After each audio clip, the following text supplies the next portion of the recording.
My wife's entire family knew my wife was cheating on me with my rich boss and helped her hide it.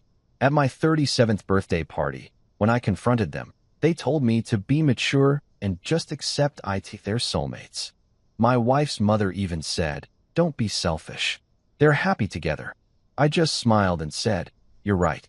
I should be happy for them." I got up to leave and handed an envelope to my wife and her parents. Minutes later, she was screaming and begging me to come back as she stared at what was inside. Look, I'm not going to sugarcoat this. My name is Owen Mercer. I'm 37 years old, and until recently I thought I had my shit together.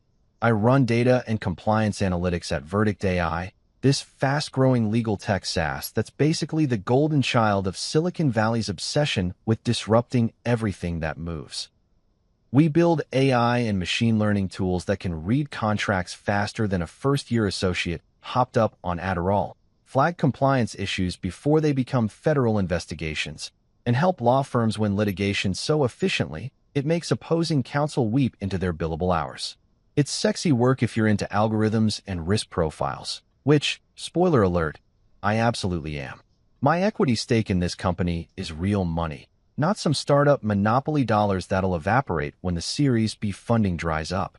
My portfolio is cleaner than a compliance officer's browser history, diversified across everything from Vance Industries stock to a modest position in Rosewood Tech that's been printing money since their IPO last year.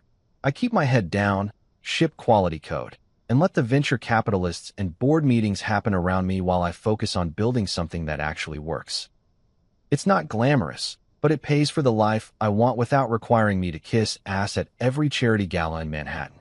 My wife, Sloan Hart. Yeah, she kept her maiden name because brand consistency or whatever. She's 32 and represents everything I thought I wanted in a partner. Smart as hell. Went to law school for 2 years before pivoting to marketing because, in her words, litigation is for people who enjoy human suffering. Now she manages brand deals and runs these thought leadership panels where big law partners come to discuss the future of legal innovation while networking over wine that costs more per bottle than most people make in a week. She's good at it too. I'll give her that. Sloan has this way of making managing partners feel like they're visionary disruptors instead of just expensive middlemen in expensive suits. We live in this rented Upper West Side apartment that's decent but not ridiculous. 2 bedrooms, decent light, the kind of place that screams, "We're successful but not pretentious," to anyone who doesn't know Manhattan real estate prices. I've been saving every penny I can for a down payment on something we can actually own, because paying some trust fund baby's mortgage through rent makes my compliance analyst brain want to break things. The math on New York real estate is absolutely insane, but that's the game if you want to live where the deals get made.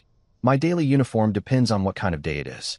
Board meeting days, I break out the Tom Ford suit, charcoal gray, perfectly tailored, the kind of thing that makes VCs take you seriously when you're explaining why their favorite feature request would violate 3 different regulations. Build days, when I'm actually coding and reviewing compliance frameworks. I'm in hoodies and jeans because comfort matters when you're debugging machine learning models that determine whether a contract clause could trigger a class action lawsuit. I don't flaunt the money, but I'm not apologetic about having it either. My Tesla Model S sits in a garage that costs more per month than some people's rent, and once a quarter, I'll pour myself a glass of Macallan 25-year-old and pretend I understand why people pay $400 for scotch. Spoiler, it tastes like expensive, but damn if it doesn't make quarterly earnings calls more tolerable. Sloan's parents, Margaret and Leonard Hart, are the kind of people who love glossy things and proximity to power more than actual power itself. They throw rooftop parties in spaces they rent by the hour, always making sure there's a logo wall for photos and enough champagne to make everyone forget they're essentially paying to network with other people who are also paying to network. They live for the illusion of being connected, dropping names of clients they've never actually met and board members they've been in the same room with exactly once. They're harmless enough, I guess, but watching them work a room is like watching someone play dress-up with serious business. Her boss, Grayson Pierce, is Verdict AI's CEO and public face, the guy who gets profiled in TechCrunch and quoted on CNBC about the future of legal technology.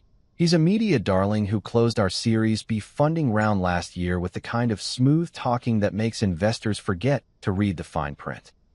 Grayson loves to say, "We're not a law firm. We're the future," at every conference, panel, and board meeting, usually while wearing sneakers that cost more than most people's monthly car payments. The man has never met a metaphor about disruption he didn't want to marry and have children with.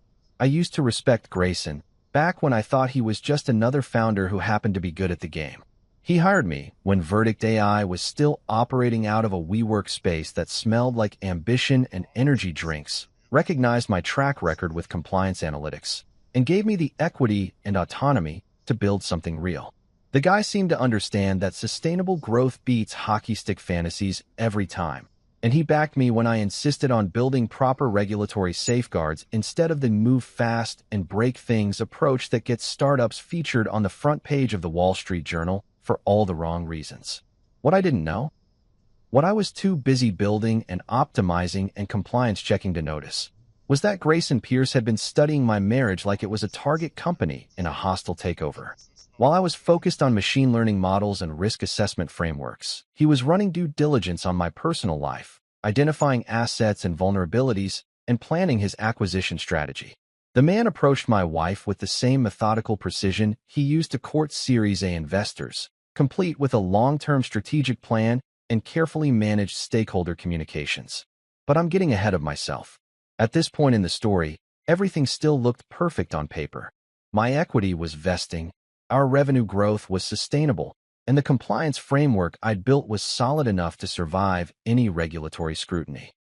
Sloan seemed happy, her parents seemed harmless, and Grayson seemed like the kind of CEO who understood that real innovation comes from doing things right, not just doing them fast. Looking back, I can see all the warning signs I missed. The late-night Slack messages that made Sloan laugh in ways my jokes never did. The way she started using corporate buzzwords at dinner, talking about runway and market positioning like she was suddenly fluent in a language I'd never taught her. The way her mother started dropping hints about trading up and maximizing opportunities whenever we had family dinners. I should have known something was wrong when Sloan started treating our relationship like a portfolio that needed rebalancing. But I was too busy being good at my job, too focused on building something that would last, too confident that the contracts we'd signed, both professional and personal, actually meant something. Man, was I wrong about that last part. You know how they say change happens gradually, then suddenly? Well, whoever said that clearly never had their marriage fall apart in real time while they were busy optimizing machine learning algorithms for contract analysis. Because from where I'm sitting now, the tempo change in my relationship with Sloan wasn't gradual at all. It was like watching a hostile takeover unfold in slow motion, complete with strategic communications and carefully managed stakeholder expectations. It starts with Sloan's client dinners, multiplying like rabbits in a venture capital portfolio. Suddenly, she's got 3 meetings a week with law firm partners, all requiring face-to-face interaction at restaurants that charge $50 for appetizers and call it farm-to-table innovation. Before, maybe she'd have one of these dinners a month, usually with some managing partner's wife who wanted to discuss Verdict AI's latest feature set over overpriced wine. Now it's Tuesday at the Modern, Thursday at 11 Madison Park, Saturday at some pop-up that requires a 3-month reservation and a willingness to pretend that molecular gastronomy is worth the GDP of a small country. It's all about relationship building. She explains when I ask why she needs to discuss marketing strategy over a $400 tasting menu. These partners are used to a certain level of sophistication. You can't just send them a PowerPoint and expect them to sign a contract. Fair enough, I think. The legal industry runs on relationships and prestige signaling. If eating overpriced food with people who bill $2,000 an hour helps close deals, then it's just another cost of customer acquisition. But then she starts quoting Grayson at home like he's some kind of business scripture that requires daily study and interpretation. Every conversation somehow circles back to whatever brilliant insight our CEO shared at the latest board meeting, usually involving buzzwords like runway, Series B narrative, acquisition offers, and private equity circling. It's like living with someone who's been possessed by the ghost of a McKinsey consultant. Grayson says we need to think bigger about market positioning. She tells me over breakfast, scrolling through Slack messages like she's reading the morning news. He thinks we're undervaluing our data assets in potential acquisition discussions. I nod and sip my coffee, wondering when my wife became an expert on enterprise software valuations. 2 months ago, she thought Series B funding was something that happened to vitamin supplements. The midnight texts start around the same time. Sloane's phone buzzes at 11:30, 12:15, 1 in the morning, and she laughs, actually laughs out loud, before typing back these long responses that take 10 minutes to compose. When I ask who's texting her past midnight, she waves it off as work stuff and urgent client questions that apparently require immediate emoji responses and can't wait until business hours. She starts flipping her phone face down whenever I enter the room, which is such a classic cheating move that I'm almost insulted by the lack of creativity.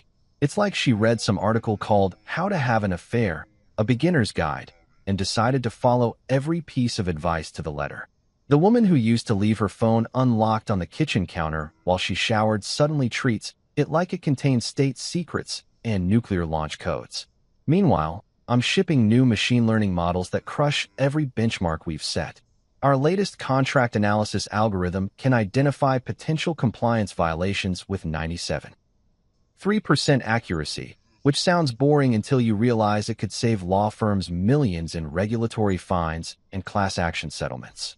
We're processing contracts for 3 of the top 10 law firms in Manhattan, and our client retention rate is higher than most SaaS companies dream about. I should be celebrating, but instead I'm watching my wife treat our home like a boarding house where she happens to sleep between client meetings. The big victory comes when we land a partnership with Morrison & Associates, one of those white shoe law firms that charge more per hour than most people make in a month. It's the kind of deal that validates everything we've built at Verdict AI, proof that our technology can compete with the legacy systems that have been running the legal industry since the Pleistocene era. We decide to celebrate with a launch event at this venue in Soho that normally charges $48,000 for a single evening, but agrees to $31,000 after I negotiate like I'm buying a used car instead of renting a party space. The launch event is everything you'd expect from a legal tech startup trying to impress Manhattan law firms. There's a raw bar that costs more than my first car, an open bar serving wine that comes with its own sommelier, and enough flowers to make it look like someone very important died, and we're celebrating their afterlife IPO. Grayson gives this speech about transforming the legal landscape through artificial intelligence and machine learning. And the partners from Morrison & Associates nod along like he's revealing the secrets of the universe instead of just explaining why computers are better at reading contracts than first-year associates. Grayson calls me up on stage to talk about the technical innovation behind our contract analysis platform, and I give my usual spiel about algorithmic accuracy and regulatory compliance while trying not to sound like a robot. He hugs me afterward like I'm his favorite nephew who just graduated from Harvard Business School, all backslapping and couldn't have done it without Owen's incredible work on the data side. The crowd applauds, investors smile, and for about 5 minutes I remember why I like working in tech. But the whole time, I'm watching Sloane watch Grayson like he's the only person in the room worth paying attention to. She's not looking at the investors or the law firm partners or even the overpriced catering that's supposed to signal our company's success. She's staring at our CEO with the kind of focused attention usually reserved for quarterly earnings calls and Series A pitch presentations. It's the look someone gives when they're calculating potential return on investment, not when they're proud of their husband's professional achievements. At family dinners with Margaret and Leonard Hart, I start noticing how quickly every conversation shifts to Grayson Pierce and his various accomplishments. His board meetings become dinner table entertainment. His rumored acquisition offers get analyzed like stock picks. His CFO Priyanka Shah gets discussed like she's Margaret's personal friend instead of someone she's met exactly once at a company holiday party. The Harts dissect Grayson's strategic vision with the enthusiasm most people reserve for discussing their favorite Netflix series, complete with speculation about plot twists and character development. He's so forward-thinking, Margaret says, cutting her salmon with surgical precision. Most CEOs in the legal tech space are just trying to replicate existing processes. Grayson understands that true innovation requires completely reimagining how law firms operate. Leonard nods sagely, like he's been analyzing the legal technology market for decades instead of running a boutique accounting firm that still uses spreadsheets from 2015. I start to feel like an employee at my own dinner table, someone who gets invited to family meetings but isn't really part of the strategic planning process. They discuss Grayson's leadership style, his board relationships, his media appearances, his rumored net worth post-acquisition. But when I try to contribute insights about our actual product development or client feedback, the conversation somehow drifts back to whatever brilliant thing our CEO said at the latest industry conference. Looking back, I should have recognized the pattern earlier. But I was too busy building, too focused on the technical challenges of training algorithms to identify contractual risk factors, too confident that professional success and personal relationships operated according to different rules. I thought marriage was like good code. If you build it right the first time, it runs reliably without constant debugging. Turns out I was wrong about that too. Sometimes your gut knows things before your brain catches up, like when you're reviewing a contract and something feels off even though all the clauses look standard.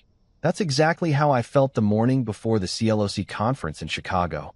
This nagging sense that I needed to document whatever the hell was happening in my apartment while I was traveling for work. Call it paranoia, call it due diligence, call it the same instinct that makes me read every line of an employee handbook while everyone else just signs and files it away. The Corporate Legal Operations Consortium Conference is basically 3 days of corporate lawyers, compliance officers, and legal tech vendors pretending that automation will solve problems that are fundamentally about human judgment and risk assessment. It's the kind of event where people spend 45 minutes discussing the digital transformation of contract lifecycle management and then ask questions about whether their current software can handle basic PDF uploads. I usually enjoy the intellectual challenge of explaining machine learning to people who think artificial intelligence is some kind of magic, but this time I'm distracted by the growing certainty that my personal life is about to require some serious operational oversight. So before I leave for O'Hare, I make a decision that would probably horrify anyone who believes in trust and healthy communication in marriage. I install a discreet camera in our living room. Nothing fancy, just one of those home security systems that ostensibly exists to catch package thieves and monitor break-ins. The kind of thing that upper-middle-class Manhattan residents install when they realize that their doorman can't actually prevent crime, just witness it after the fact. I also activate the house's built-in microphone array, which came standard with our smart home setup, but usually just listens for commands like play music and turn off lights. I tell myself I'm being paranoid while I sync everything to my phone and test the remote access features. Maybe Sloan really is working late on legitimate marketing campaigns. Maybe those midnight texts are actually urgent client questions from law firm partners who don't understand time zones. Maybe Margaret's comments about trading up refer to upgrading our apartment, not upgrading husbands. Maybe Grayson's sudden interest in family dinners and weekend events is just CEO networking, not strategic relationship development. But compliance analytics has taught me that hope is not a risk management strategy, and assumptions without verification are how companies end up explaining themselves to federal investigators and the U.S. Attorney's Office. So I document everything, create secure backups, and head to Chicago with the kind of systematic thoroughness that makes me excellent at my job and apparently terrible at trusting my wife. The CLOC conference is exactly as mind-numbing as expected. Day 1 features panels about leveraging AI for contract intelligence, where speakers use buzzwords like transformative insights and scalable solutions without explaining what any of those terms actually mean in practice. I sit through presentations about legal project management software that costs more than most people's annual salaries and delivers results that could be achieved with a decent spreadsheet and some basic organizational skills. Between sessions, I network with compliance officers from Fortune 500 companies who complain about budget constraints while discussing their plans to spend 6 figures on platforms that automate tasks their paralegals could handle in half the time. During lunch on day 2, I'm sitting in the hotel restaurant trying to follow a conversation about regulatory technology trends when my phone buzzes with a motion alert from the home security system. My stomach drops like I'm watching our stock price during a market correction, but I maintain professional composure while opening the app under the table. The timestamp reads 12:47 p.m. Central, which means it's 1:47 p.m. in New York. Middle of a Tuesday afternoon, when Sloan should theoretically be at the Verdict AI office working on whatever marketing campaigns justify her increasing number of client dinners. Instead, I watch her walk into our living room laughing at something someone said off camera.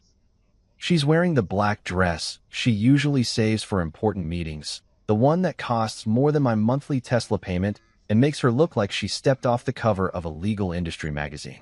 Her hair is done in that way that requires a professional blowout, and she's carrying 2 glasses of wine even though it's barely afternoon, and she claimed to be too busy for lunch when I texted her from Chicago. Then Grayson Pierce follows her into the frame, and my world shifts like watching a hostile takeover announcement tank a stock price in real time. He's not wearing his usual startup CEO uniform of jeans and a blazer. Instead, he's in one of those expensive casual shirts that probably costs more than most people spend on groceries, the kind of thing venture capitalists wear when they want to signal wealth without looking like traditional corporate executives. He takes one of the wine glasses, says something that makes Sloan laugh again, and then they kiss like it's a decision they made weeks ago instead of a moment of spontaneous passion. I'm watching my marriage end through a smartphone screen in a hotel restaurant full of corporate lawyers, and the most surreal part is that I'm not even surprised. It's like watching a quarterly earnings report confirm projections you hoped were wrong, but suspected were accurate. Disappointing, but not shocking. Financially devastating, but mathematically predictable. I excuse myself from lunch and find a quiet corner to process what I just witnessed. The audio quality isn't perfect, but it's clear enough to capture the important parts of their conversation. Grayson mentions something about after the Series C closes and when we go public, while Sloan responds with questions about timelines and market positioning that she definitely didn't learn from marketing textbooks. They talk about board meetings and shareholder expectations with the casual familiarity of people who've discussed these topics before, probably multiple times, in contexts that had nothing to do with Verdict AI's business strategy. Later that evening, after a panel about emerging trends in legal technology that somehow managed to avoid discussing any actual trends, I review more footage from the apartment. Margaret Hart appears around 6 p.m., apparently for one of her regular coaching sessions that I never knew existed. The audio captures her walking Sloan through what she calls narrative development and stakeholder management, using corporate buzzwords to discuss what sounds suspiciously like relationship transition planning. You have to think about this strategically, Margaret says, settling into the chair I usually occupy while working from home. Owen's a good person, but he's not the growth opportunity here. Grayson represents a completely different trajectory. Board connections, acquisition potential, the kind of network that opens doors you didn't even know existed. She pauses to sip wine that I apparently paid for. This isn't about being cruel. It's about recognizing maturity and making adult decisions about your future. I listen to my mother-in-law discussing my marriage like it's an underperforming asset in a portfolio that needs rebalancing, and I realize that I've been approaching this situation all wrong. I've been thinking about trust and betrayal and emotional consequences, when I should have been thinking about contracts and compliance violations and fiduciary responsibility. Because while I'm sitting in a Chicago hotel room feeling personally betrayed, what I'm actually witnessing is a textbook case of corporate governance failure that could expose Verdict AI to serious regulatory scrutiny and shareholder liability. I open our employee handbook on my laptop and start reading sections I never bothered to review carefully before. Conflict of interest policies, supervisor-subordinate relationship guidelines, HR reporting requirements, securities blackout periods during acquisition discussions. Every company lawyer knows that CEOs sleeping with direct reports, even through dotted line reporting structures, represent massive liability exposure. It's not just messy from a human resources perspective.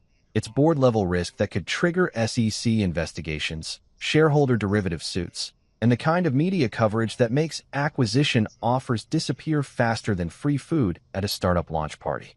By the time I close my laptop, I'm not just a betrayed husband anymore. I'm a compliance officer who just identified a material risk to shareholder value, and I know exactly what needs to happen next. You know what's funny about working in compliance? You spend all day identifying risks and building systems to prevent catastrophic failures, but somehow you never think to apply that same methodical approach to your personal life until everything's already gone to shit.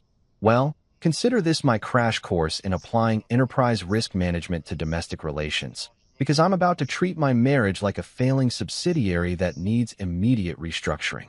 First stop, legal counsel.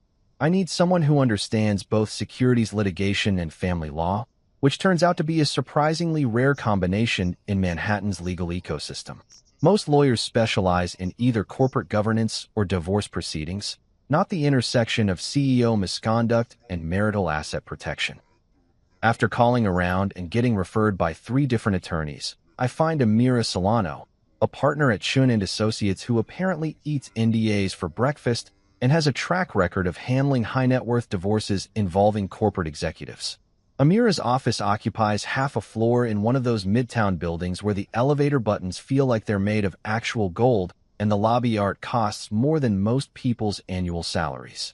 She's the kind of lawyer who charges $1,200 an hour and earns every penny by treating legal problems like military campaigns that require strategic planning, tactical execution, and overwhelming force applied at exactly the right moment.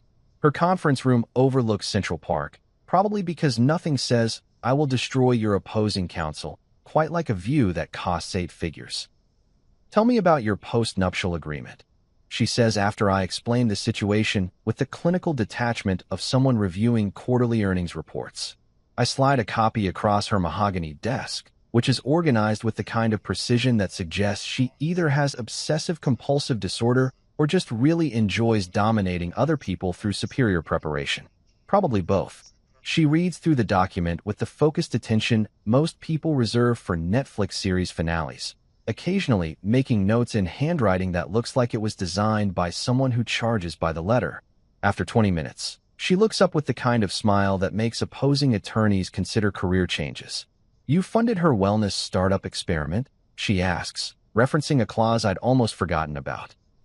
2 years ago, Sloan convinced me to invest $75,000 in her friend's meditation app company, which lasted exactly 18 months before burning through investor capital and folding like a startup with no revenue model and a CEO who thought disrupting mindfulness was a viable business strategy. To protect our joint assets from potential liability, Sloan signed a postnup that included what seemed like standard boilerplate language about marital conduct and asset protection. Section 12, Amira continues, specifically addresses adultery and marital misconduct. Any extramarital relationship triggers immediate transfer of designated marital assets to the innocent spouse, including your house fund and most jointly held investments. She pauses to let that sink in. Your wife signed away her claim to approximately $400,000 in assets if she cheated. Did she understand what she was agreeing to? I remember Sloan laughing when I showed her that clause, calling it paranoid and totally unnecessary, while signing every page like she was autographing headshots.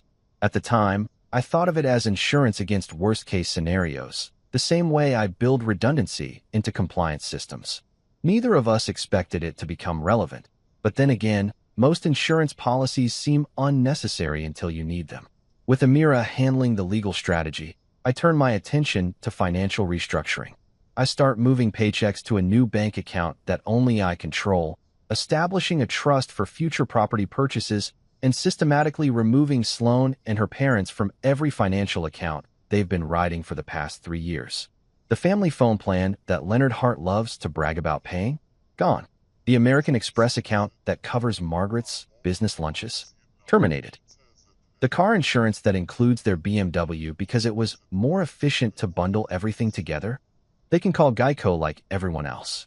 I catalog every piece of evidence with the same systematic approach I use for compliance audits. Slack message timestamps, expense report inconsistencies, company credit card charges that don't align with legitimate business activities, and that 2-hour marketing workshop at a private jet lounge that apparently required discussing brand strategy at 30,000 feet. Every receipt, every email, every calendar entry gets organized into a database that would make securities investigators weep with joy. My college friend Mateo Ruiz, who now works in business development at Morgan Stanley, introduces me to Howard Lin, a partner at Horizon Peak Ventures who specializes in legal tech investments. Howard agrees to a coffee meeting in his firm's conference room, which features floor-to-ceiling windows and furniture that probably costs more than most people's cars. I explain the situation in general terms: CEO misconduct, potential governance violations, shareholder risk exposure, without mentioning that I'm personally involved in this particular corporate drama. If a CEO commits compliance breaches, especially involving subordinate relationships, the board has fiduciary duty to act. Howard confirms while sipping coffee that probably costs more per cup than most people spend on lunch. Particularly pre-acquisition, when due diligence processes scrutinize every aspect of management conduct and corporate governance. Private equity firms and strategic acquirers don't want to inherit liability from executive misconduct. It's exactly the kind of thing that kills deals and triggers shareholder derivative suits. He introduces me to Sarah Chun at Stonebridge Capital, a private equity shop that specializes in growth-stage acquisitions in the legal tech sector. Sarah listens to my hypothetical scenario with the focused attention venture capitalists reserve for Series A pitch presentations, occasionally asking questions about market positioning and competitive dynamics that have nothing to do with my actual problem, but everything to do with how private equity firms think about risk and return. Governance issues are deal killers. She confirms over lunch at a restaurant where the appetizers cost more than most people spend on groceries. We've walked away from acquisitions because management teams couldn't demonstrate clean compliance records. Board dysfunction, executive misconduct, regulatory exposure. Any of those factors can torpedo months of due diligence work and hundreds of thousands in legal fees. Meanwhile, I hire Raphael Klein, a private investigator who comes recommended by Amira and specializes in corporate investigations involving executive misconduct.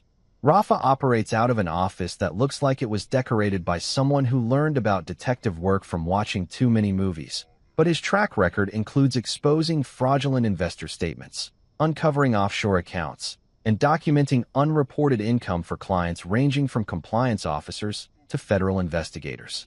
Hotel surveillance footage is easier than people think, Rafa explains during our initial meeting, reviewing a checklist that covers everything from company travel records to expense account analysis. Most business hotels keep security recordings for 90 days, and corporate credit card statements provide exact timestamps for cross-referencing. If your CEO is using company resources for personal activities, we'll document every minute of it. Within a week, Rafa delivers a preliminary report that reads like a compliance violation case study. Grayson Pierce used Verdict AI's corporate travel account to book hotel rooms during periods when he had no legitimate business meetings scheduled. Company credit cards paid for meals, transportation, and client entertainment that coincided perfectly with Sloan's supposed marketing workshops and thought leadership panels. The paper trail is so clear that even a first-year associate could build a case for misuse of corporate resources and violation of fiduciary duty to shareholders. I'm building a case file that would make securities litigation attorneys jealous, documenting every policy violation and compliance breach with the thoroughness that makes me excellent at my day job. But the weird thing is, I'm not angry anymore. I'm not hurt or betrayed or emotionally devastated. I'm just focused, clinical, systematic. It's like I've finally found a problem that fits my skill set perfectly, and I'm going to solve it with the same methodical precision I bring to debugging machine learning algorithms. Because here's what Sloan and Grayson don't understand about compliance work. It's not about punishment or revenge. It's about risk management and ensuring that systems operate according to their design parameters. When people violate policies and breach fiduciary duties, you don't get emotional about it. You just enforce the contracts and let the consequences follow naturally from the terms everyone agreed to up front. And boy, are there going to be some consequences. There's something poetic about turning 37 in Manhattan while your marriage implodes and your CEO commits securities violations in real time. Not good poetry, mind you. More like the kind of verse that gets written by compliance officers who've spent too much time reviewing breach of contract litigation and not enough time developing healthy coping mechanisms. But hey, at least the hearts are throwing me a party, which means I get to watch my personal life collapse in style while drinking scotch that costs more than most people's monthly rent. The venue is everything you'd expect from Margaret and Leonard Hart's approach to event planning. A downtown rooftop that screams, "We have money," without actually proving it. complete with a live jazz quartet that probably costs more per hour than most lawyers bill their clients. There's a logo wall featuring some charity foundation they're allegedly supporting, though I suspect their actual contribution amounts to whatever tax write-off they needed to justify this kind of extravagant spending. The whole setup looks like a cross between a corporate product launch and a scene from Downton Abbey. If Downton Abbey had been set in modern Manhattan and everyone dressed like they were auditioning for roles in a venture capital firm's promotional video. The guest list reads like a networking event for people who want to be around money without necessarily having earned it themselves. Colleagues from Verdict AI, a few partners from law firms that Sloan works with, Margaret's book club friends who spend more on wine than most people spend on transportation, and Leonard's accounting clients who've somehow convinced themselves that knowing someone who works in legal tech makes them sophisticated investors. Everyone's drinking Macallan 25-year-old like it's beer, which would be impressive if it weren't coming out of my liquidity reserves and being consumed by people who think single malt scotch is a personality trait. Sloan looks amazing, of course, wearing a designer dress that probably cost more than my Tesla's monthly payment, and smiling with the kind of practiced charm that makes people forget she's essentially been conducting market research on her own marriage for the past 6 months. She works the room like a seasoned venture capitalist at a Series A pitch event, moving from conversation to conversation with the fluid grace of someone who's learned to treat social interactions as strategic networking opportunities rather than actual human connections. Grayson Pierce arrives fashionably late, which is perfect timing for someone who's been treating my personal life like a hostile takeover opportunity. He's wearing one of those expensive casual outfits that signals wealth without looking like traditional corporate attire, probably something that costs more than most people make in a week, but looks like he just threw it on without thinking. The guy knows how to make an entrance. I'll give him that. Within 5 minutes, he's surrounded by guests who want to hear about Verdict AI's latest funding round, our rumored acquisition discussions, and his thoughts on the future of legal technology innovation. I watch him hold court like he's giving an investor presentation, discussing market positioning and competitive advantages while drinking my scotch and celebrating my birthday. The irony isn't lost on me. Here's a guy who's been violating corporate governance policies and committing securities violations, being treated like some kind of business visionary by people who think knowing a startup CEO makes them sophisticated investors. Meanwhile, I'm standing in the corner with evidence that could trigger SEC investigations and shareholder derivative suits, pretending to enjoy a party that's essentially celebrating my own professional and personal destruction. The jazz quartet plays something that's probably supposed to be sophisticated background music for networking conversations, but it sounds like funeral music to me.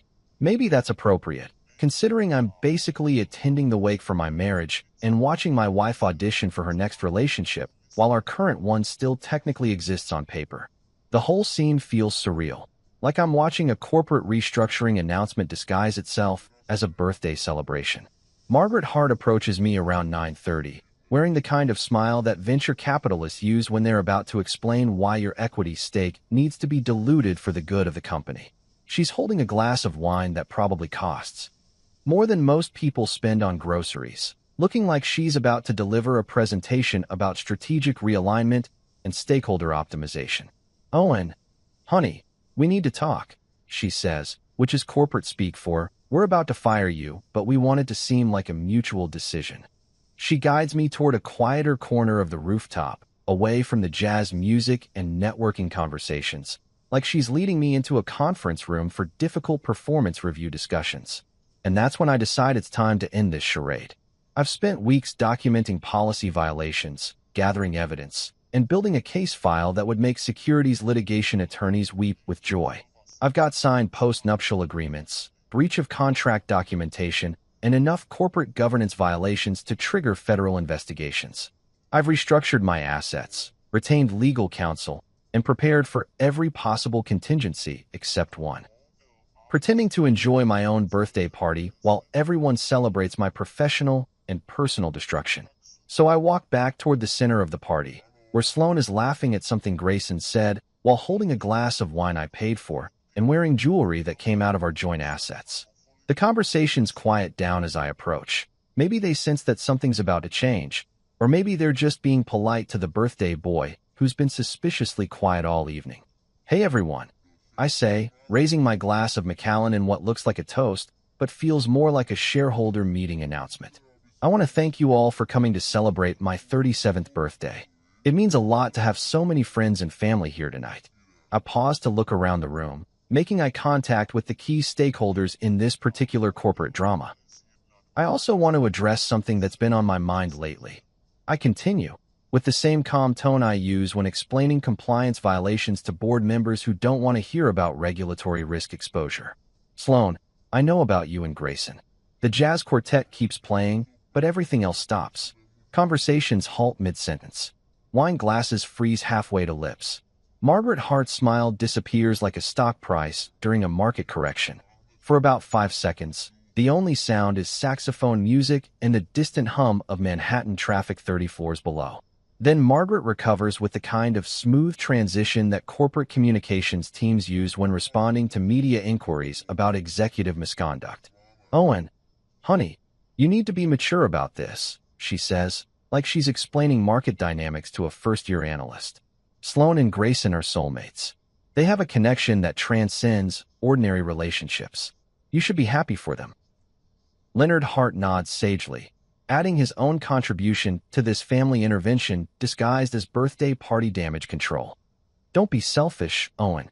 They're genuinely happy together. Sometimes you have to put other people's needs ahead of your own feelings.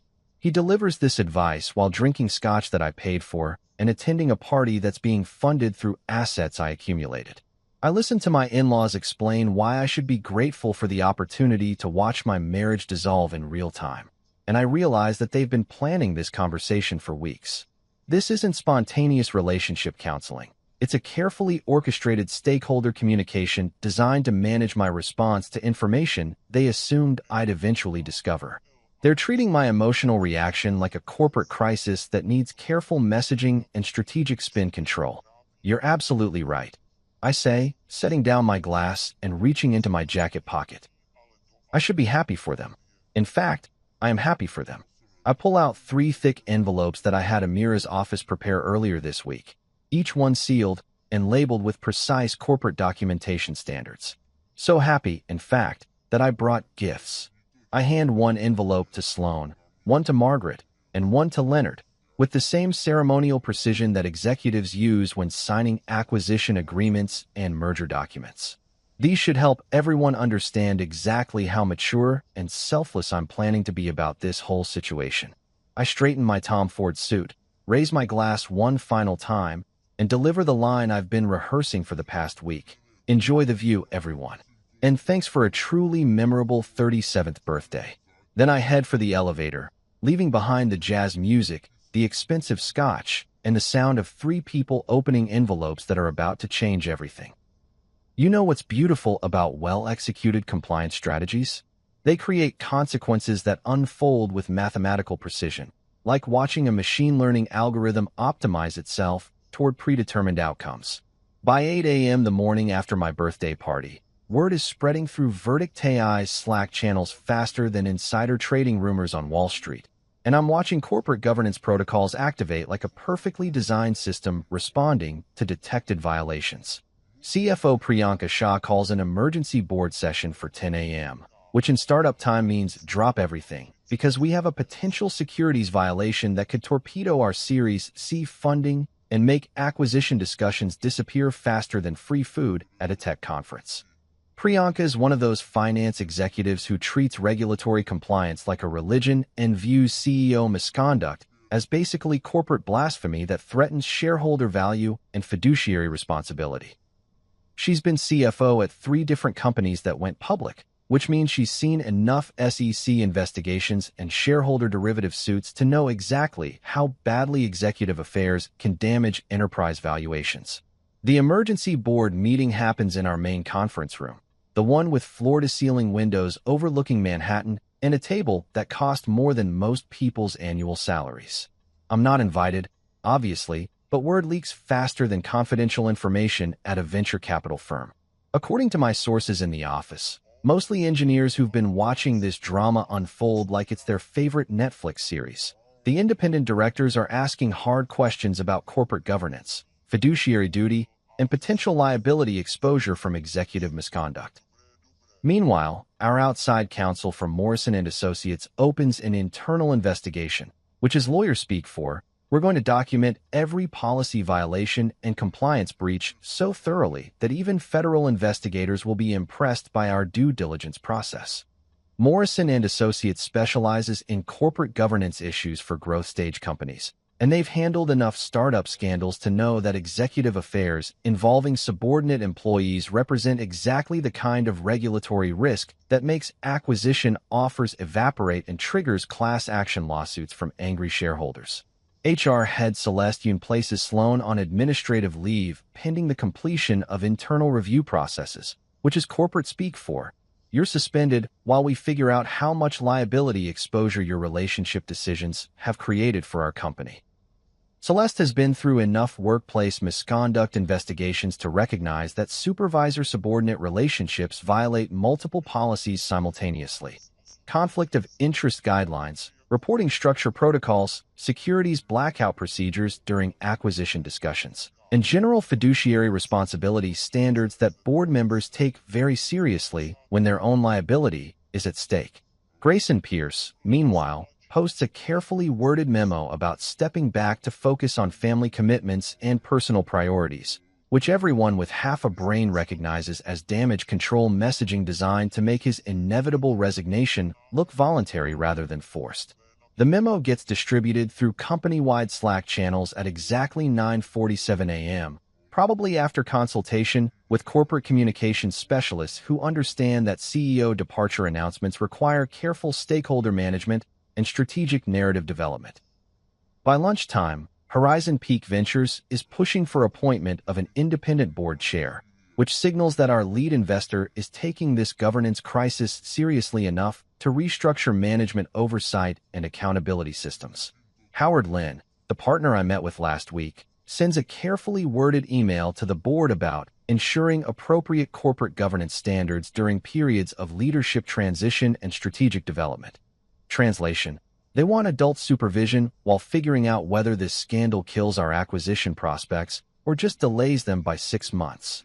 Stonebridge Capital emails me directly, which is either very good or very bad, depending on how you feel about private equity firms inserting themselves into startup governance crises. If the current board demonstrates insufficient oversight capabilities, we can assemble a minority shareholder bloc and initiate discussions about operational restructuring and management accountability systems, Sarachin writes, using the kind of corporate language that makes hostile takeovers sound like friendly consultations about organizational optimization. I don't ask for a specific title or equity increase or executive role in whatever restructuring happens next. Instead, I ask for exactly what any compliance officer should want: a clean company with transparent governance, accountable leadership, and regulatory standards that can survive SEC scrutiny and due diligence processes without triggering federal investigations or shareholder derivative suits. It's not about personal advancement. It's about ensuring that Verdict AI operates according to the policies and procedures that everyone agreed to follow when they signed their employment agreements and stock option contracts. Rafa sends me a secure drive containing enough documentation to make securities litigation attorneys weep with joy. Timestamp synchronized photos from hotel surveillance systems, private jet flight manifests that cross-reference with company credit card statements, calendar entries that someone labeled brand synergy offsite, like they were conducting legitimate business development instead of violating corporate policies, and expense reports that demonstrate systematic misuse of corporate resources for personal relationship activities. Amira compiles everything into a timeline that reads like a litigation exhibit designed for courtroom presentation. Dates, financial transactions, policy violations, breach of contract evidence, and regulatory compliance failures organized with the kind of systematic thoroughness that makes opposing counsel consider career changes. Every piece of evidence gets cross-referenced with relevant sections of our employee handbook, corporate governance guidelines, securities regulations, and fiduciary responsibility standards that board members swore to uphold when they accepted their director positions. Priyanka's finance team conducts their own internal audit, cross-checking Sloan's system access logs during business hours with her supposed client meeting schedules and marketing workshop attendance records. What they find is a pattern of time theft and resource misappropriation that would make compliance officers question whether she was actually performing legitimate work functions or just using her corporate position to facilitate personal relationship development with senior executives. The results get summarized in a memo that's distributed to board members, outside counsel, and HR leadership. Employee used company systems, corporate credit cards, and business travel arrangements to conduct personal activities during periods when she was supposed to be performing marketing and client relationship functions. Time tracking analysis indicates systematic misuse of corporate resources and violation of employment agreement terms regarding professional responsibilities and appropriate use of company assets.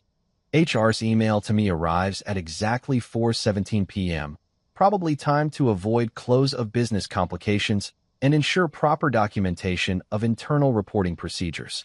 Thank you for bringing these governance concerns to management attention through appropriate channels. We will conduct this investigation according to established corporate policies and regulatory compliance standards, ensuring that all stakeholders' interests are protected throughout the review process. It's one sentence, but it contains everything I need to know.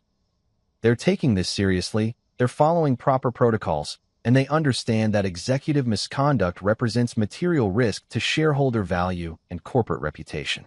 More importantly, it confirms that I reported these violations through correct channels and followed appropriate whistleblower procedures, which protects me from retaliation and ensures that my concerns get proper consideration during internal investigation processes. By close of business, the corporate rumor mill is operating at maximum efficiency. Engineers are discussing leadership transition scenarios like they're analyzing product development roadmaps. Marketing coordinators who report to Sloan are updating their LinkedIn profiles and reaching out to recruiters. Sales team members are reassuring clients that leadership changes won't affect product development timelines or customer support quality. The most interesting development comes from our corporate development team, who report that 2 different acquisition discussions have been put on temporary hold pending resolution of ongoing governance review processes.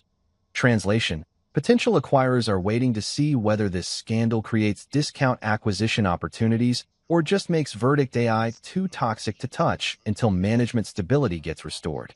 I drive home in my Tesla, listening to NPR discuss market volatility and regulatory enforcement trends, thinking about how compliance violations always create predictable consequences for people who understand system dynamics and policy enforcement mechanisms. Grayson and Sloan thought they were conducting a private relationship that wouldn't affect corporate operations or shareholder interests. Instead, they created a textbook case study in how executive misconduct triggers governance crises, regulatory scrutiny, and the kind of stakeholder accountability processes that turn personal decisions into professional disasters with measurable financial consequences. There's something almost admirable about the Hart family's approach to crisis management. They attack it like a PR firm handling a corporate scandal, complete with strategic messaging, coordinated talking points, and a media campaign designed to reshape public perception of demonstrable policy violations. Too bad they're going up against someone who's spent his career in compliance analytics, because I know exactly how to conduct discovery processes that turn carefully crafted narratives into documented evidence of systematic deception. The family court PR offensive launches exactly 72 hours after my birthday party envelopes created their intended impact on stakeholder relationships and corporate governance structures. Margaret Hart leads the charge with the kind of strategic communications approach that venture capital firms use when their portfolio companies get investigated by federal regulators. Deny everything, attack the messenger's credibility, and hope that emotional manipulation can overcome documentary evidence and witness testimony. Owen's just jealous, Margaret tells anyone who'll listen, including 2 different family court mediators, 3 marriage counselors she consulted for professional opinions, and apparently half the members of her Upper West Side book club. He can't handle that Sloan found someone more successful, more dynamic, more aligned with her growth trajectory and professional aspirations. This whole legal action is just bitter retaliation from someone who can't accept that relationships sometimes evolve beyond their original parameters. Leonard Hart adds his own contribution to this coordinated message campaign. focusing on financial themes that apparently resonate with his accounting firm clients and country club networking contacts. Owen's being controlling and vindictive. He explains to anyone willing to discuss other people's marital dissolution proceedings over $18 cocktails and charity gala small talk. He's trying to use money as a weapon because he can't compete on personality or vision or leadership qualities. Real mature adults would handle this transition with grace and mutual respect for everyone's happiness. The beautiful thing about amateur PR campaigns is that people always over-communicate when they're trying to control narrative development, and the Harts are no exception to this basic principle of crisis management failure. They've been so busy crafting talking points and coordinating messaging strategies that they forgot the first rule of litigation. Anything you say can and will be documented, preserved, and used against you in legal proceedings designed to establish facts rather than manage perceptions. That's where Rafa Klein earns his investigative consulting fees. While the Harts are running their family court PR campaign, Rafa's conducting digital forensics that would make cybersecurity professionals proud of his systematic approach to evidence preservation and data recovery. Turns out the Hart family group chat, which they thought was private communications protected by family privilege or something, has been automatically backing up to cloud storage systems that retain deleted messages for compliance and data recovery purposes. People always think deleting texts makes them disappear, Rafa explains during our evidence review meeting, pulling up screenshots that look like litigation exhibits prepared for courtroom presentation. But smartphones are basically surveillance devices that document everything and store it in multiple locations. Family group chats are particularly valuable because people communicate honestly when they think nobody's watching. The recovered chat logs read like internal strategy documents from a corporate communications team managing executive misconduct scandals. Margaret Hart has been coaching Sloan through what she calls narrative development and stakeholder management, using business buzzwords to discuss relationship transition planning like it's a merger and acquisition process requiring careful due diligence and strategic stakeholder communications. Remember, this isn't about being cruel to Owen, Margaret writes in a message timestamped exactly 3 days before my birthday party. It's about recognizing maturity differences and making adult decisions about your future trajectory. Grayson represents growth opportunities that Owen simply can't match. Board connections, acquisition potential, the kind of professional network that opens doors you didn't even know existed. She continues with advice that sounds like investment consulting rather than marriage counseling. You have to think strategically about this transition. Owen's a good person with solid technical skills, but he's not the growth opportunity here. This is about positioning yourself for long-term success rather than getting stuck in a relationship that limits your potential for professional advancement and lifestyle optimization. The group chat also reveals that Margaret consulted with a junior associate at her friend's law firm about potential common law partnership angles that might give Sloan legal claims to Grayson's assets if she transitioned households before completing formal divorce proceedings, which is basically asking an attorney to help plan adultery timing for maximum financial benefit, though I'm sure they called it something more sophisticated during their legal consultation. Leonard Hart's contributions to the family strategy sessions focus on financial projections and lifestyle upgrade calculations that read like investment analysis rather than relationship advice. Grayson's equity stake in Verdict AI is worth at least 10 times Owen's current portfolio, he writes, apparently having done detailed research into our CEO's stock options and potential acquisition valuations. Plus, his board connections and venture capital relationships represent ongoing earning potential that could set Sloan up for life. This is about recognizing opportunity when it presents itself. He also mentions telling his brother-in-law about my inevitable understanding because successful CEOs make women happy in ways that technical employees simply can't match, which suggests that multiple family members have been discussing my marriage dissolution like it's a foregone conclusion requiring stakeholder buy-in rather than something that might involve my actual preferences about relationship continuation. The most damaging evidence comes from their coordination of the birthday party confrontation, which they apparently planned like a corporate communications team managing crisis response and damage control messaging. Margaret coached Sloan through the exact "be mature" talking points she used. Leonard rehearsed his lines about putting other people's happiness ahead of personal feelings, and they even discussed optimal timing for the conversation to minimize my ability to cause what they called unnecessary drama during their carefully orchestrated intervention. Wait until after he's had a few drinks, Margaret advises in a message sent 6 hours before the party.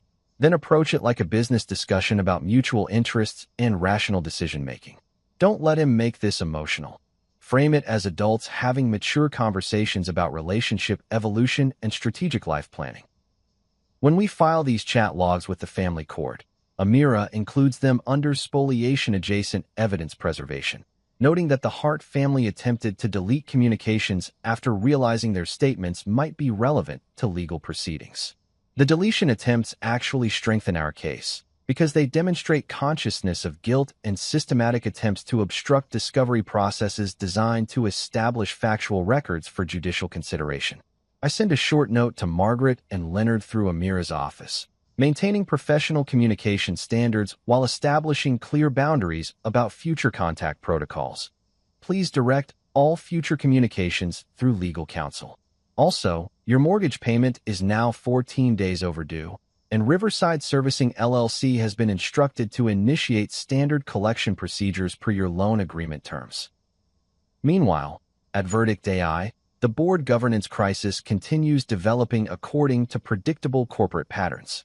The board splits initially, with 2 directors supporting Grayson's position and 3 others demanding his immediate resignation to protect shareholder interests and avoid regulatory scrutiny.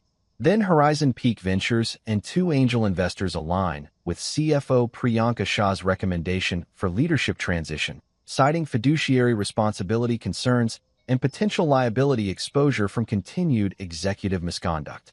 Grayson gets placed on unpaid administrative leave while the board conducts a formal review of corporate governance violations and policy breach incidents. The Series C investment banker throws up his hands and temporarily suspends fundraising discussions until leadership stability gets restored and governance issues get resolved.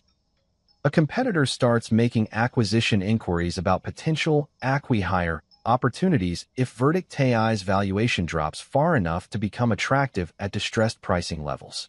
I don't celebrate these developments, because compliance violations and corporate governance failures aren't victories. They're just natural consequences of policy breaches and fiduciary responsibility failures that create measurable damage to stakeholder interests and enterprise value. But I do sleep better knowing that systems designed to enforce accountability and maintain professional standards are working exactly as intended when executives violate their obligations to shareholders, employees, and regulatory compliance requirements. The Hart family's PR campaign dies in discovery because facts always beat narrative when competent attorneys conduct proper investigation procedures and document preservation protocols. Their carefully coordinated messaging strategy becomes evidence of conspiracy to obstruct justice and systematic attempts to manipulate judicial proceedings through coordinated deception and strategic communication campaigns. Sometimes the best compliance strategy is just letting people document their own policy violations through overcommunication and inadequate operational security practices. Family court operates like a particularly dysfunctional board meeting where everyone has equity stakes they're trying to protect. The discovery process resembles due diligence from hell, and the final settlement negotiations feel like acquisition talks conducted by attorneys who charge more per hour than most people make in a month.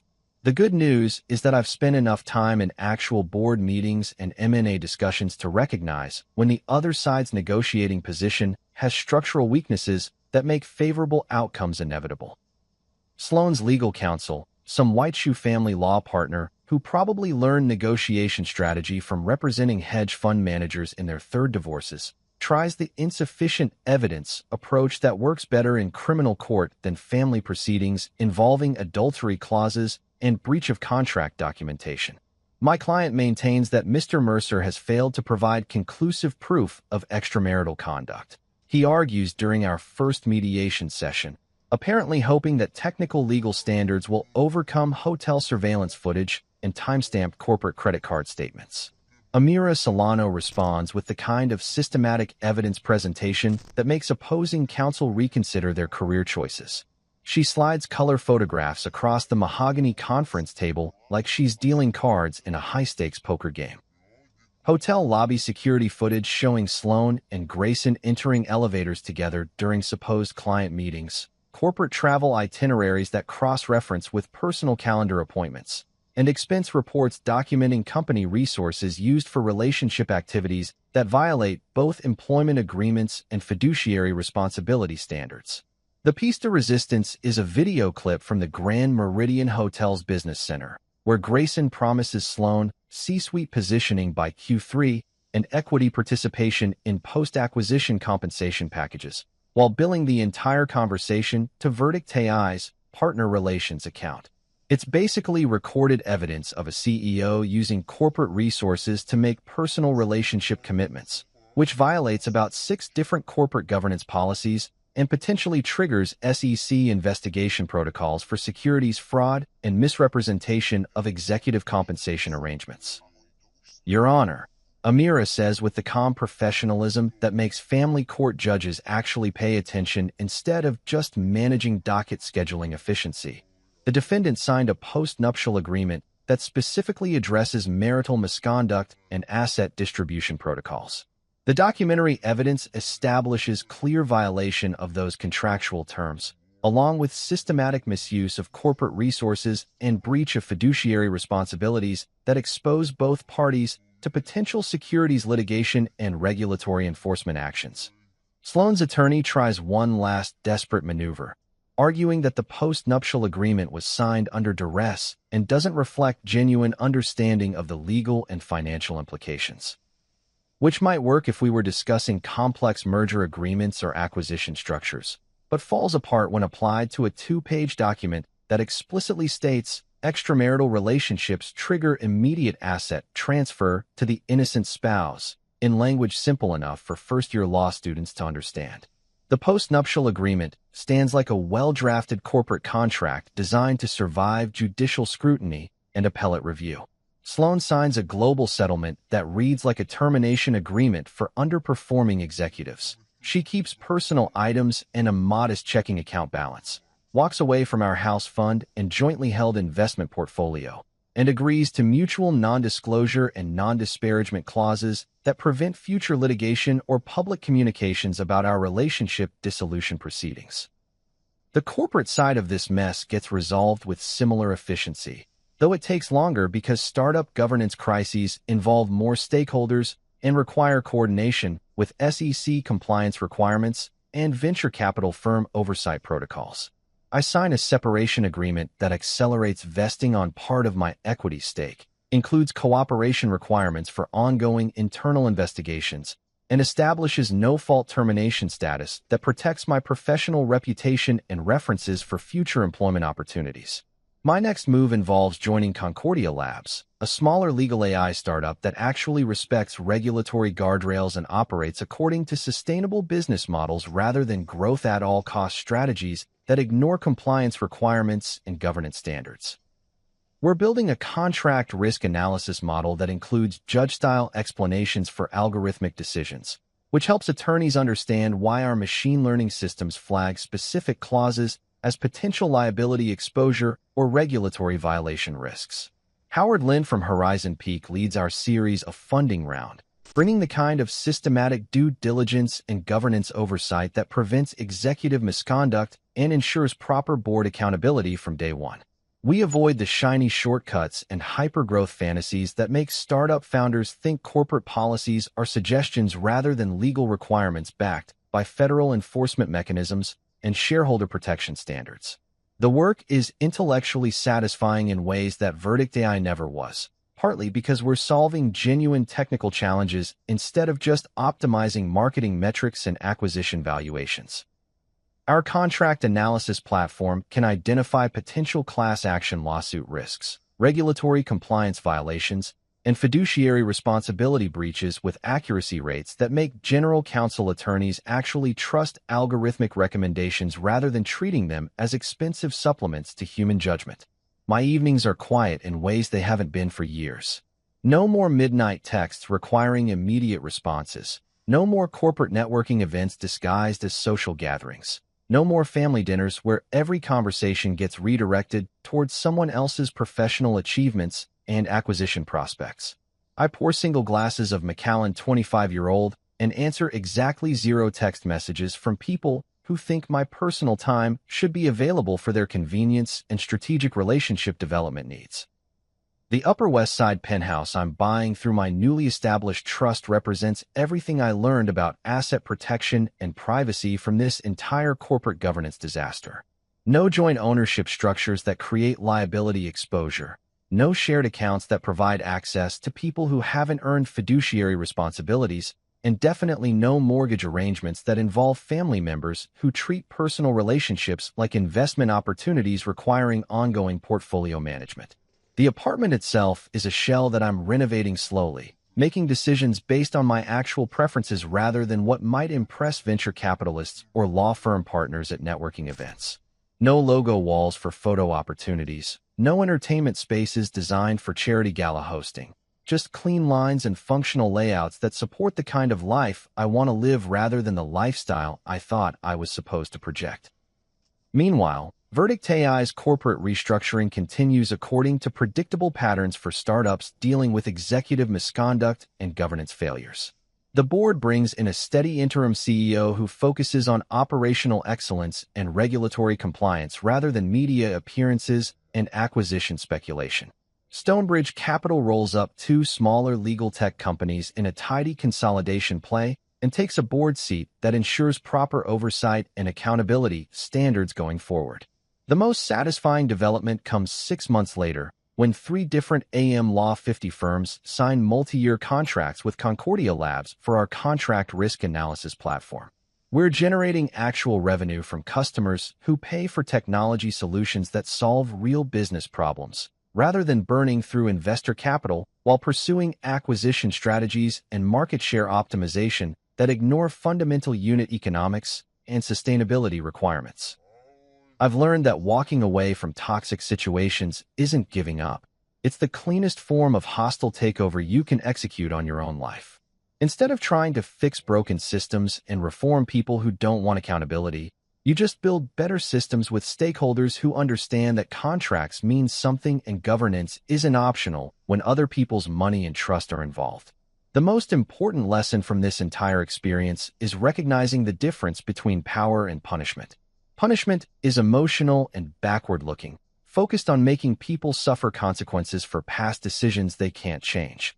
Power is strategic and forward-looking, focused on building systems and relationships that operate according to principles you can live with long-term. I chose power, and it turns out that's exactly what I needed all along. You know what's fascinating about people who've spent years living beyond their means on someone else's balance sheet? They genuinely believe that financial support constitutes a natural law rather than a contractual arrangement that can be terminated when the underlying relationship dissolves. The Hart family's reaction to their sudden cash flow interruption plays out like a case study in behavioral economics, complete with the 5 stages of grief applied to the discovery that subsidies don't last forever. Margaret Hart moves through denial, anger, bargaining, depression, and acceptance in exactly the order that psychology textbooks predict, though her timeline is accelerated by the monthly mortgage payment that's now coming due at market rates instead of the below-prime financing I'd been quietly covering for the past 18 months. Leonard follows a similar trajectory, except his grief process includes detailed spreadsheet analysis of their household budget and the shocking revelation that their lifestyle required external funding sources they never properly accounted for in their financial planning. The phone calls start exactly 72 hours after Riverside Servicing LLC sends their first payment reminder notice, which is corporate speak for your mortgage company has been sold to a debt collection outfit that doesn't care about your family relationships or emotional circumstances. Margaret calls first, using the kind of wounded tone that trust fund beneficiaries employ when their quarterly distributions get interrupted by estate planning complications. "Owen, honey, I think there's been some kind of mistake with our mortgage payment," she says, apparently believing that loan servicing transfers happen accidentally rather than through deliberate financial restructuring designed to eliminate personal liability exposure. The payment amount has increased substantially, and they're saying something about rate adjustments and new terms that don't match our original agreement.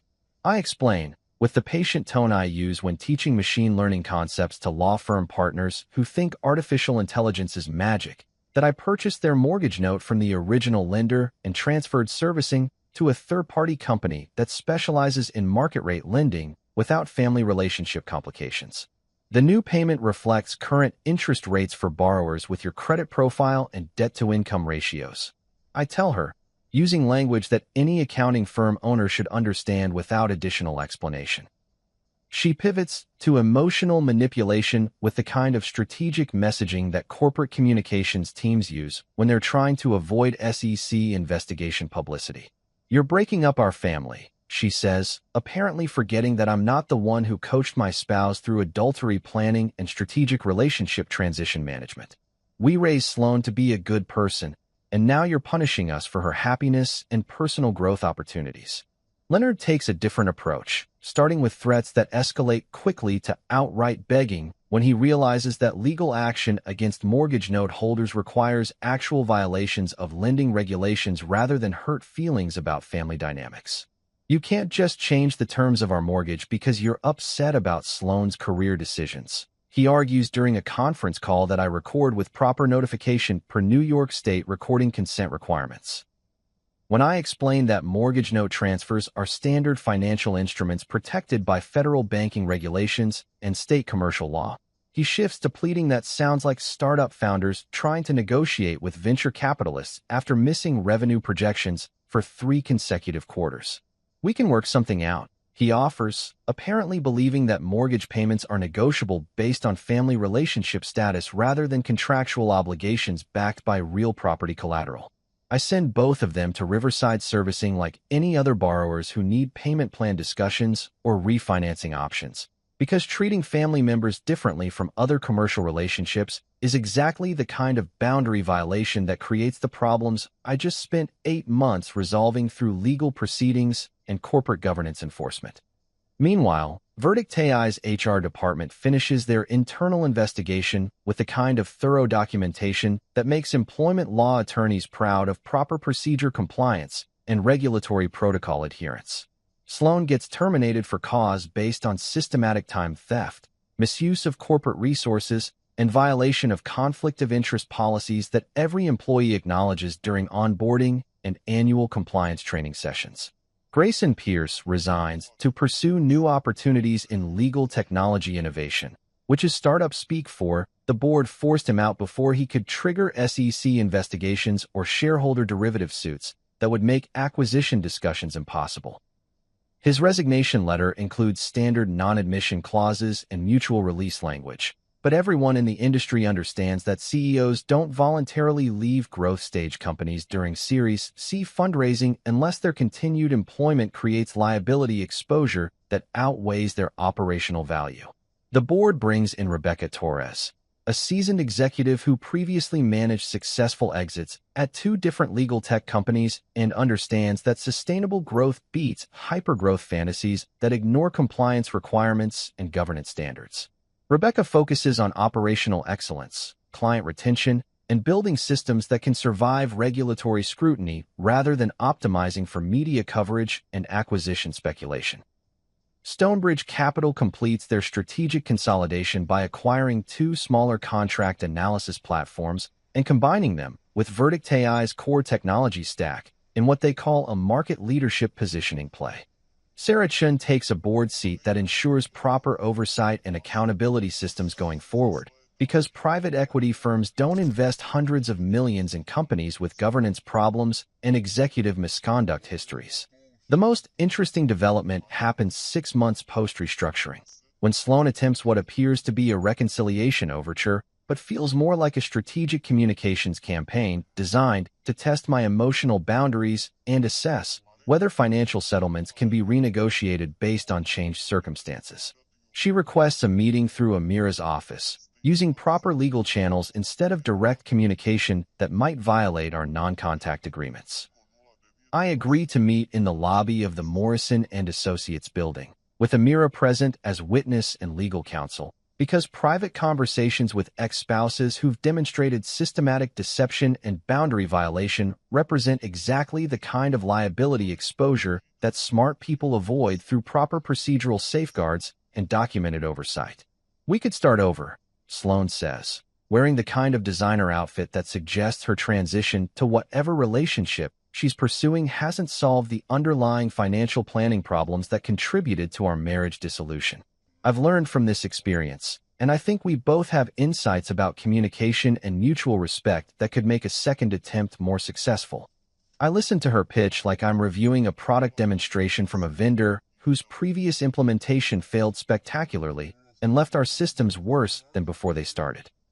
Even if I could forgive the personal betrayal, I tell her, maintaining the professional tone I use during contract negotiation sessions, I can't ignore the governance violations and compliance breaches that created liability exposure for everyone involved. You allowed a supervisor to trade career advancement promises for relationship access. That's not a communication problem. It's a fundamental disagreement about professional ethics and fiduciary responsibility. She starts crying, which might be genuine emotion or might be strategic manipulation designed to trigger sympathy responses that override rational decision-making processes.